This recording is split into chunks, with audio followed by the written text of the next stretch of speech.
Hello. Today we are speaking with Peter Bauer, the director of Destination Earth, which is an initiative of the European Center for Medium Range Weather Forecasts. Hello, Peter. How are you? I'm fine. Hi. Actually, just a little correction. The initiative is not an initiative of the European Center, but the European Center is one of three entrusted entities that is actually carrying out implementing Destination Earth. So the ECMWF is one of them. The European Space Agency is another, and the European Agency for Meteorological Satellite is the third. But the actual initiative is funded by the European Commission. Okay, in all three entities, organizations, I imagine. Yeah, so the European Commission is the funding agency supporting that, and the three agencies, ESA, EUMETSAT, and ourselves, are the implementers. So we are entrusted entities, so we act on behalf of the Commission to implement the activity. Okay, and you're making a digital twin of the entire planet Earth. Well, yes, that is very ambitious, obviously, and I'm sure, have to discuss and define what that means, what planet Earth actually means, and what the difference is compared to what we do today, what really makes it a digital twin and not something that we've done for decades, actually. Right, and why is the reason that you are doing this digital twinning of the entire Earth? What is the rationale behind it? So the rationale is to significantly move beyond what we're presently doing in terms of monitoring planet Earth and the Earth, as it's evolving. We observe climate change, we monitor this, and we've been doing this for many years. Okay. We're also quite good at predicting weather, for example. Everybody here relies on weather predictions. We do climate predictions as well. So things like the 1.5 degree global warming goal are derived from estimates of future climate evolution and what the impacts of global warming would be on planet Earth and on us as humans, and how to limit the detrimental impacts that could have on our lives and on the planet. And all this relies on prediction and monitoring that we have been doing for a long time. The move towards digital twin is yet another new capability that we haven't had so far. Of course, we always want to improve our simulation models, our observation methods, the observing systems like satellites or stations or new observatories like mobile phones and drones and things. But we want to move into a digital twin world, which means we actually create a fully interactive system where the digital world and the real world talk to one another all the time. So it's not just a digital shadow where we replicate what's happening outside there and try to represent that as best as we can, but where the two spheres or systems talk to one another, and that's new. Okay, and how do you actually do that? What is involved in the process of making a digital twin of Earth? Because I mean, we understand what digital twin, we've talked about this in this series already, in regards to smart buildings, for example. I've worked in European funded projects, asset management that have used digital twinning, aerospace. I know that it was developed by NASA, or that's what I read online. How do you make a digital twin of the well, it's what you do for buildings or for cities, digital twin of a certain city like London here or something, is it's very complex as well, but it's a confined system because it applies to the city of London or a building. You probably have to look beyond that building or beyond the city because you have external factors that influence what's going on inside. But it's the same principle, you need observations, you observe and monitor the system all the time. So you have real time and real life information of how the system is actually behaving. At the same time, and you're feeding these observations and this information into a simulation system that is as closely related to the actual physical system as you can. So you simulate in your computer that system as best as you can. And then you If you're in a design process for a building, this helps you design the optimal building. If you're in an operations phase of a building, it helps you operate that building optimally in terms of energy consumption or well-being for humans and things like that. And if you scale that up to the Earth system, it's no different. You bring together all the observations that you have, but that monitors the state of the system. And importantly, to make the bridge between the physical system and the human system, you include observations on water management, on energy management, very important right now, food management of the future, how the population behaves, maybe how the economy responds to things going on in real life. How is a heat wave affecting actually our well-being? How is it affecting food production or water management or energy management in the world? And if you do the same, you scale that up to the bigger scale, and then you try to manage that system more optimally. So you have a real life information system, you make predictions for the future that allows you in the longer term to make strategic decisions about where do I place wind farms in the future? How do I protect assets in the future better from extremes? But in the real time world, like now for tomorrow or next week, it helps you make decisions about protection from a storm that is impeding, or if there's a conflict and I have to change something somewhere in terms of redistribution of resources, are there environmental factors that play a role that help my decision making? So how do I create the best possible tool and information system to drive decision making, be it short term, tactical, or longer term strategic? Okay. So you're using a lot of the, I imagine, the sensors and Internet of Things technology that I imagine you've been using before. Is there anything? What's the innovative factor here? So on the observational side, the more innovative sector is probably IoT and smart sensors or commodity device sensors that haven't found their way into what we usually do in weather and climate prediction yet. So we have a very strong backbone observing system where actually all countries collaborate quite well with one another despite political differences. When it comes to satellite programs, how to observe the Earth from space all the time, everywhere. Looking at dust, clouds, temperature, floods, things like that.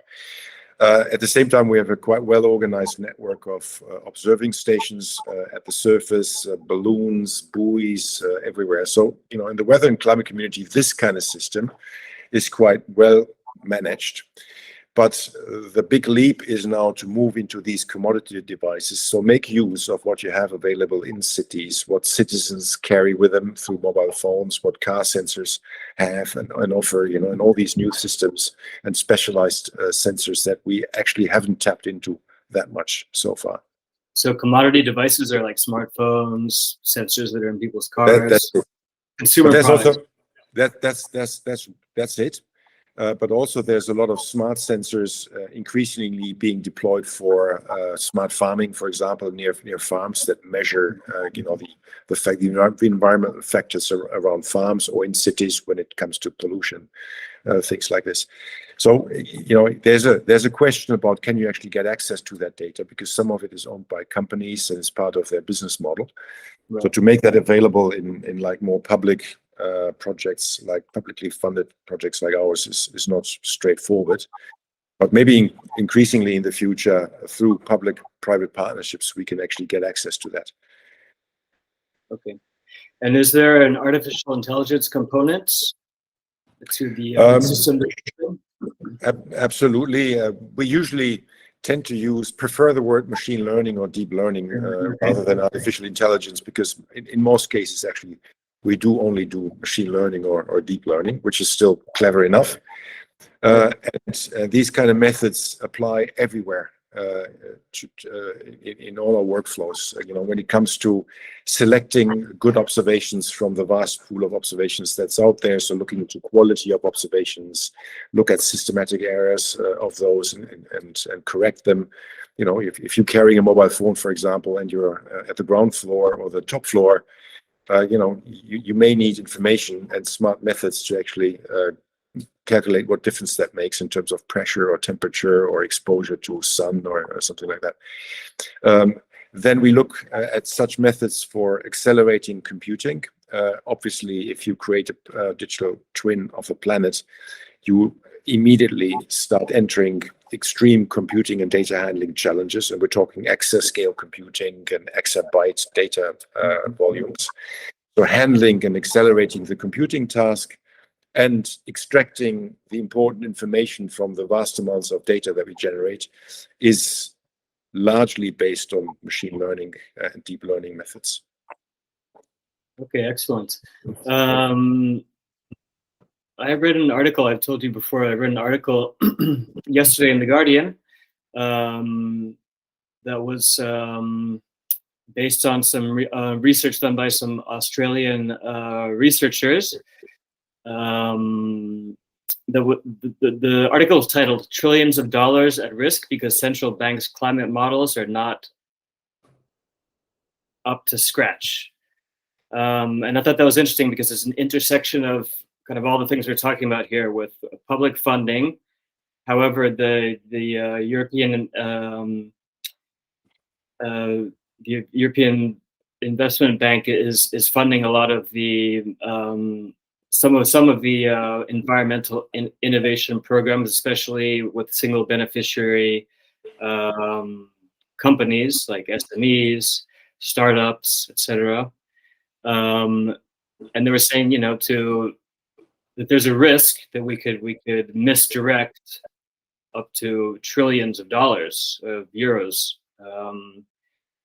How would this digital twinning help that matter?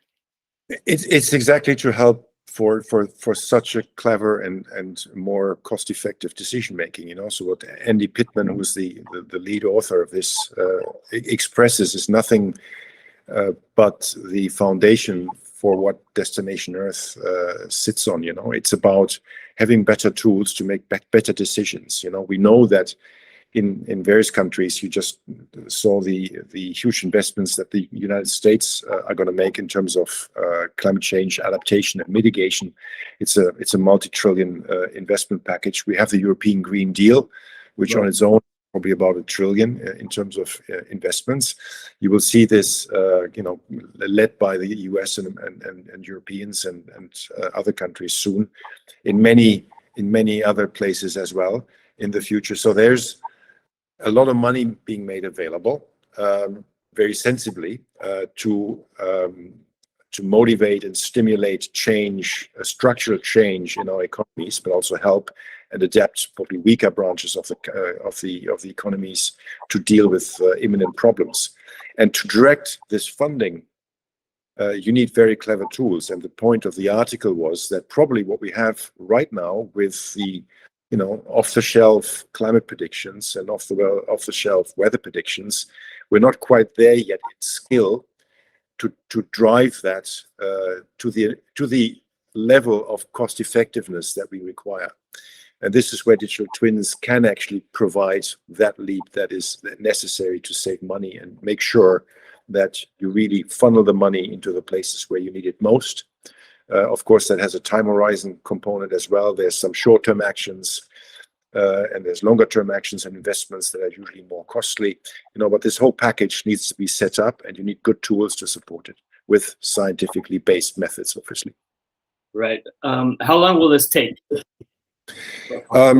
So there are a couple of these programs that run on quite a short leash in terms of time. So we have to provide from Destination Earth already like a first demonstration of capabilities. That's not the full digital twin singing and dancing, but some of the capability demonstration already in 2 years. But the entire program and others are similar that are being launched in other places have a go through an evolution. From 2 years to 5 years to 10 years. So implementing the whole thing will certainly take 10 years, but that doesn't mean that we go now away for 10 years and then come back with a successful project or not. As I said, we need to deliver first capability demonstrations quite soon so that we can actually demonstrate, look, you've given us some money for doing something entirely different, and we need to show you and convince you that this investment was well made within a few years already. Excellent. One final question. Do you think there's more cooperation on the international level within the scientific community than there is, let's say, within the business community? I would say I'm not too familiar with the business sector. Political community, let's say. I would say the scientific community is quite good at overcoming boundaries, and actually, ironically, having experienced Brexit right now, right. In Europe, in a slightly smaller environment, yet economically quite powerful, and Destination Earth, for example, as a project that's funded by the European Union, not being accessible to the UK because of Brexit. Is actually in a way offers an opportunity to demonstrate that we can overcome this, so despite the fact that there's a political division, despite the fact that there's a funding division now imposed on us by Brexit, wouldn't it be great if Destination Earth could be a tool to demonstrate that regardless, we can actually show that we can collaborate together, develop things together, fund it left and right individually, but come together collectively in developing basically the same tool for everybody. Absolutely. Well, I hope so. Thank you very much, Dr. Bauer. It's been a pleasure, very enlightening, and I thank you for your time. And I wish you all the best, and hope to see you again. And talk to you soon. Bye. Thank you. Thanks, Sean.